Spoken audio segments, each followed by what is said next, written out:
Morning, everybody. Tuesday. Counting some tents out here. We got 1, 2, 3, 4, 5, 6, 7, 8, 9, 10, 11, 12, 13, 14 tents. Just getting up this morning. Head down to use the facilities here and come back and eat some breakfast. It's about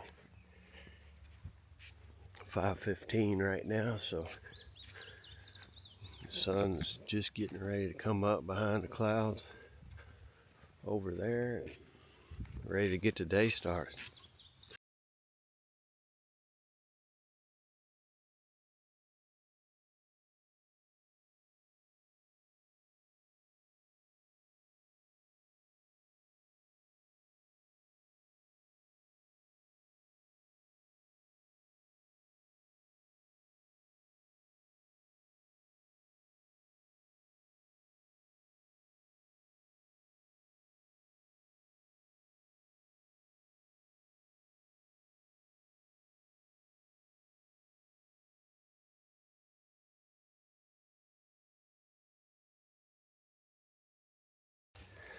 All right, friends, we are back on trail, and roughly 2 miles in, and we're starting to hit some more rocks. Kind of what we've become accustomed to here in New York.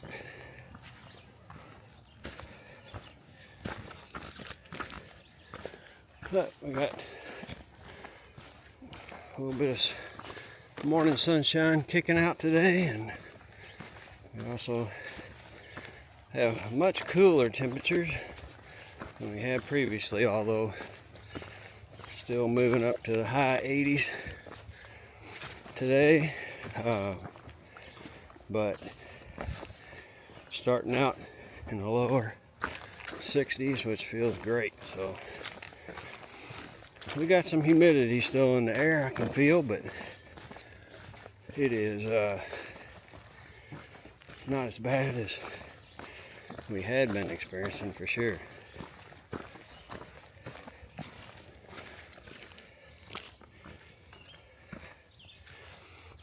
But yeah, got to the immediate care yesterday and got some prescriptions that has helped me quite a bit with relieving the pressures around my eyes that were swollen, and so I feel definitely better about getting back out on trail and being armed with what I need to keep any kind of allergies from getting worse and being stuck out here with no place to really bail out. So, but should be good now, and we're ready to press on.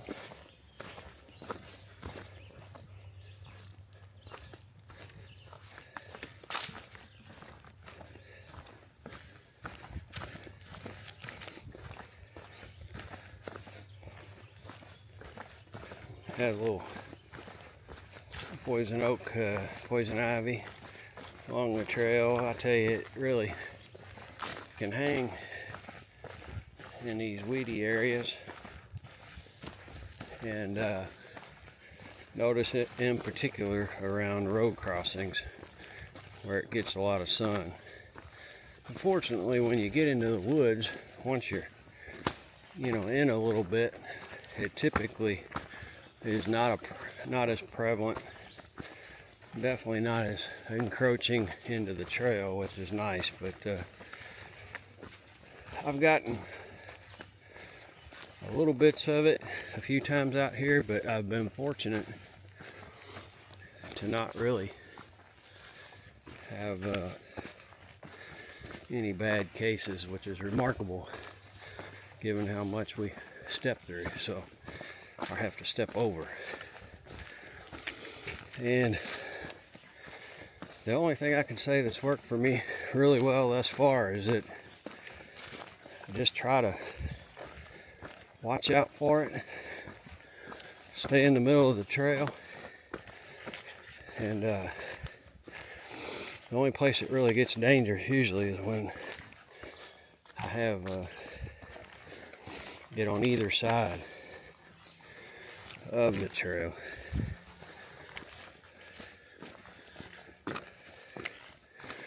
And then you got a high step, but been lucky so far. I don't want to jinx myself. Got a little morning sun popping out through the view here. We just did a little hill climb, so somewhat out of breath, but walking through a lot of high grass. We just did a refresher on the permethrin on our clothing, so that'll help give us a little bit of added protection against the ticks. Look how beautiful that sky is out there today.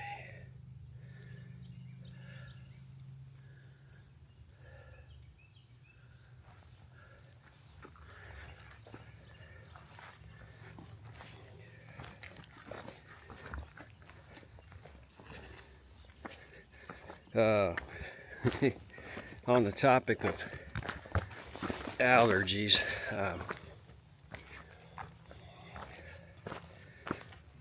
anybody knows, I read some articles up next few states. We got Connecticut, and then we got Massachusetts, and I know poison ivy is still prevalent in those places, so kind of succumb that I'm going to have to be vigilant about watching out for it pretty much for the foreseeable future, but still kind of curious about Vermont and New Hampshire, Maine. I've found it seems like once you get up, high on the mountains, stuff just doesn't grow up there. So if anybody knows about our northern states past Massachusetts, whether or not poison ivy is still a thing up there, it'd be great to have that to look forward to be able to walk and not have a tippy toe or high step through those areas. I know it's down south, and that was one of the things that made me eager to start in the winter, because you didn't have to worry about it too much in the winter time. But anybody knows, just if you could, pop a comment down there for me. I'd love to hear some thoughts from some folks who've either section hiked or live up there or through hiked north of Massachusetts. Appreciate that.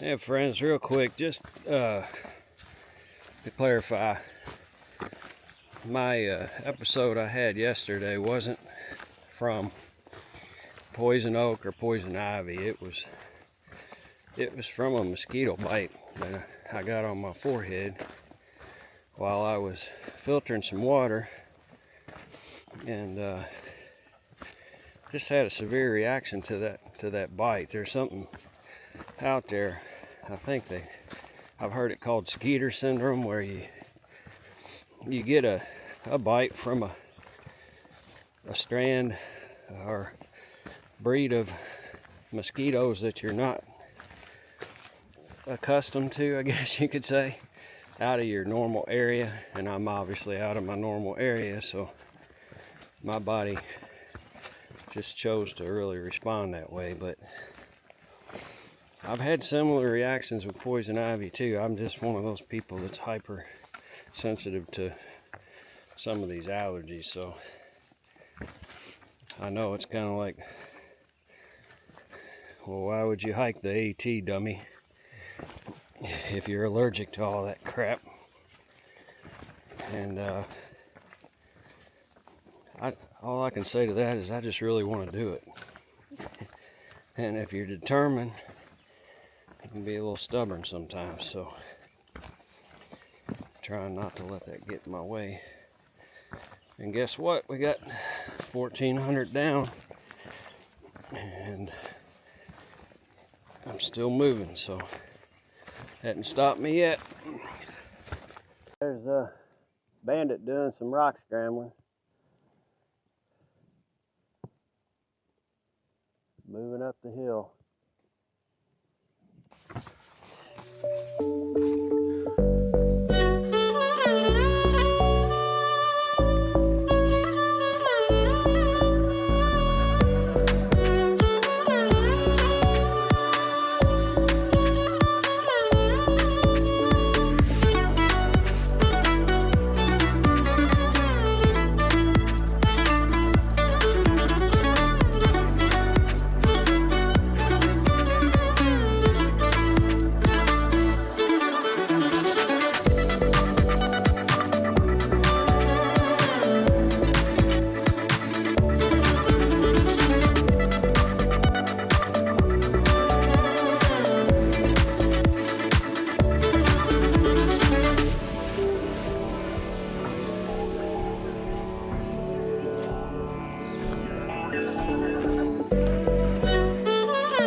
Right up there in front, folks, is the beaver dam.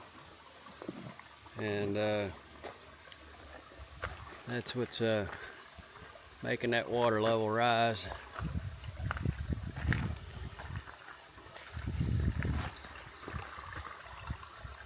It stretches all the way across. Pretty amazing.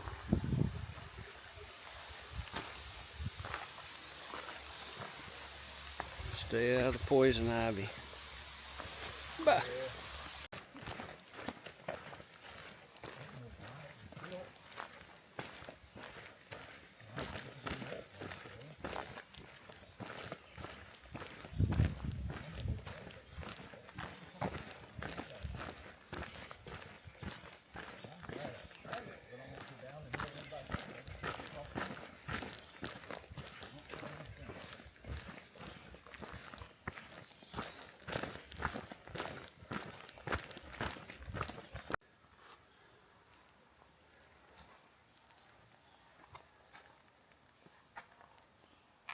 It's just a telephone.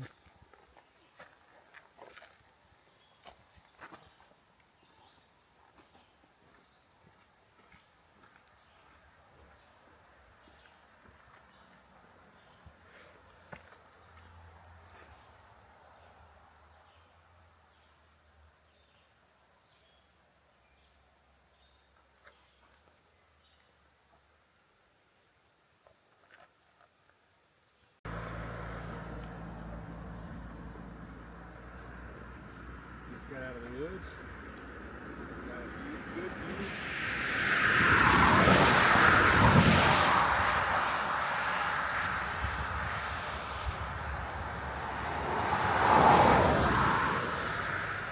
There's some people out there paddleboarding. It looks pretty cool right now. Be a good day for paddleboarding. All right, got a view down below Cannabis Beach, Cannabis Lake. That's where we were. We walked all along the side of the lake. You can see people out there with a rowboat. We've seen some paddleboarders. We got the beach going on down below. You hear the kids playing. And it's awful warm out right now. High 80s, so I'm sure people are enjoying that nice little refreshing dip down there. And I'd love to join them if I could, but we're up a few hundred feet above them, so we'll keep moving on. Got a little bald up here, so we got a view.